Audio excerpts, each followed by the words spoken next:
words of any value to those he wrote then. Perhaps in conclusion it may be as well to repeat what was said in the introduction to a former volume, that these letters make no pretensions as literature. They are, as indeed is all that Whitman has written, as he himself has over and over again said, something quite different from that, something much less to the average cultured and learned man, something much more to the man or woman who comes within range of their attraction. But doubtless the critics will still insist that, if they are not literature, they ought to be, or otherwise should not be printed, failing, as is their wont, to comprehend that there are other qualities and characteristics than the literary, some of them as important and as valuable, which may be more or less adequately conveyed by print. R.M.B. End of preface.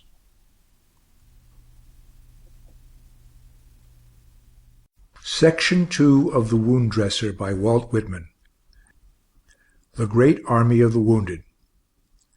The military hospitals, convalescent camps, etc., in Washington and its neighborhood sometimes contain over 50,000 sick and wounded men. Every form of wound, the mere sight of some of them having been known to make a tolerably hardy visitor faint away, every kind of malady, like a long procession, with typhoid fever and diarrhea at the head as leaders, are here in steady motion. The Soldiers' Hospital. How many sleepless nights, how many women's tears, how many long and waking hours and days of suspense from every one of the Middle Eastern and Western states have concentrated here. Our own New York, in the form of hundreds and thousands of her young men, may consider herself here. Pennsylvania, Ohio, Indiana, and all the West and Northwest the same, and all the New England states the same. Upon a few of these hospitals I have been almost daily calling as a missionary, on my own account, for the sustenance and consolation of some of the most needy cases of sick and dying men for the last 2 months. One has much to learn to do good in these places. Great tact is required.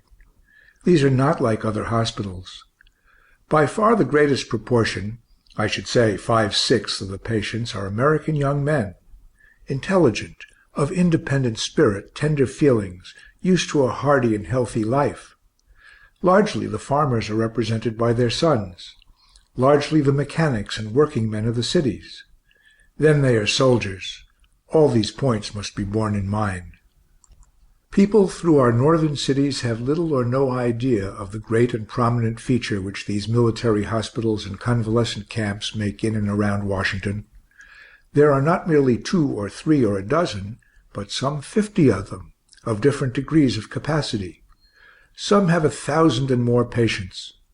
The newspapers here find it necessary to print every day a directory of the hospitals, a long list, something like what a directory of the churches would be in New York, Philadelphia, or Boston.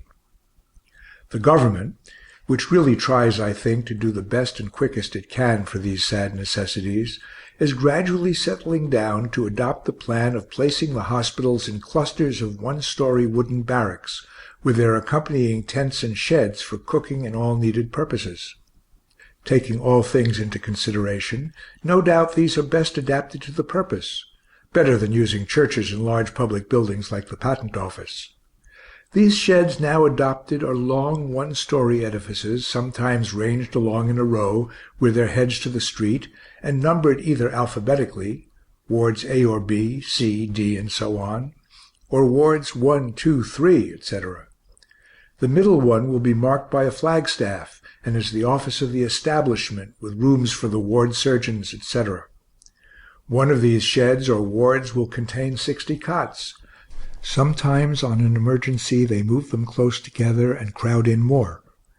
Some of the barracks are larger, with of course more inmates. Frequently there are tents, more comfortable here than one might think, whatever they may be down in the army. Each ward has a ward master, and generally a nurse for every 10 or 12 men. A ward surgeon has generally 2 wards, although this varies. Some of the wards have a woman nurse. The Armory Square wards have some very good ones. The one in Ward E is one of the best. A few weeks ago the vast area of the 2nd story of